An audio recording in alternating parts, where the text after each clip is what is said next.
Well, God bless you, beloved. This is your girl Sharon, once again from my front seat. And here we are giving God all praise, honor, and glory for what you say, beloved, for this brand new day. Well, today is Thursday. Today is October the 6th, 2022. And here we are giving God all praise, honor, and glory for what you say for this brand new day. She been missing in action, y'all.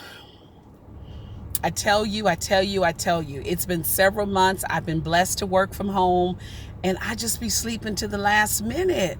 I mean, laying there, enjoying. I got to get active again. I got to get up. And I know I said that about a month ago, and then I've been missing in action again. All is well, and we give God the glory. Beloved, it's my favorite season, autumn, fall. We are now into the second month of it, still within the first month because fall technically didn't come in to like the 20th or 21st, but we're in the month of October. One of my favorite times of year, that period from September to February, actually. I just love and enjoy. So I wanted to share something with you. I went to a church, I believe it was their 41st year anniversary a few weeks ago. And the speaker, the preacher, she used for her subject matter, it was something like, she came from the story there of Lot's wife, right? And I believe her subject was what's holding you back, or why do you keep looking back? Something to that effect. So we're all familiar with the story of Lot's wife. So we know that God had given instruction for Lot and his family to get up and leave Sodom and Gomorrah, right? He gave them that instruction. The morning they're leaving, the angel of the Lord lets them know, you go, you hightail it up out of here, and do not. So I turned off my notifications. Do y'all hear my phone ringing? Probably because I'm hearing it. Anywho, let's try that. So it was don't look back. So we're familiar with the story. He and his family, they're leaving, and the wife turns around, Lot's wife. And the word of God lets us know that just like that, she became what? A pillar of salt.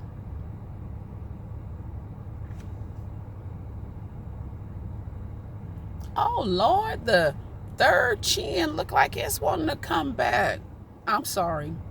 So we know she turns into a pillar of salt right there on the spot. She looked back. Oftentimes in life, we do what? We look back. Now, I've heard this said several times, so it's nothing that I've coined or penned, but I've heard it said that our rear view mirror is a lot smaller than our front window.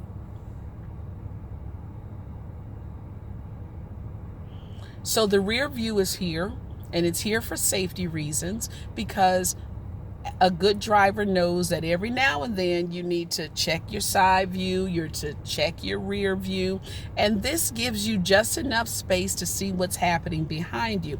But while driving, our focus is to be where? It's to be ahead of us. So can you imagine if up front was as small as anywho, right? So we are to look forward. So the question is, what's holding us back? What is it that's behind us that causes us to constantly want to look back? Now, some of us are just, they used to call me, oh, she just nosy. And whatever word would rhyme with nosy, that's who I was, or that's what I was, right? Sometimes it's curiosity. But we know they say that curiosity did what? Killed the cat, I think. Oftentimes we look back. Why do we find it necessary to look back? What is it that we're leaving behind? And especially if God has told you, if God has instructed me, if God has warned us, get up and get out and leave it and don't look back, and we know that it was the voice of the Lord speaking, then why do we continue to look back? Did she look back out of fear?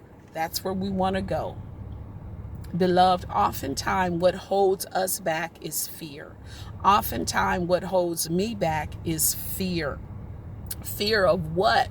I mean, people have talked about us all of our lives. Okay, maybe me.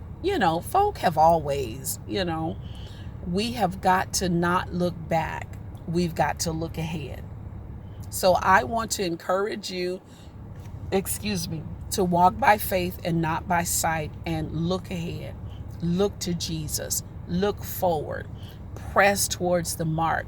Press, press, press. When you're running a race, a good runner is concentrating on the finish line. The good runner, if he turns around or she turns around, or the good runner turns around to see what's happening behind them, or trying to concentrate on feet pattern coming up behind them, they're going to lose their stride and ultimately lose the race. So the good runner concentrates on their stride. The good runner is not concerned about the stride of the person next to them or the stride of the person behind them. They have trained and they're working on their stride, and they're looking forward on the finish line for them. So y'all, let's stop looking back and ask yourself, if you're looking back, what is it back there that's so important that it's keeping you from going forward? That's the question for today. What is it behind you that God has told you to leave? It's behind you, yet you can't let go. You can't let go. You won't let go. Do you want to be a pillar of salt? We've got to do what? Stay forward. All right. Anyway, this your girl Sharon. I'm going to get out of this car, get inside, have a few things to do. Oh, it's been a week. Overwhelming, exciting, anxious. All of those things. God said, don't be anxious. Don't get overwhelmed. Trust me, trust me, trust me. Relax, relate, release. This your girl Sharon. I'm out, y'all. Deuces.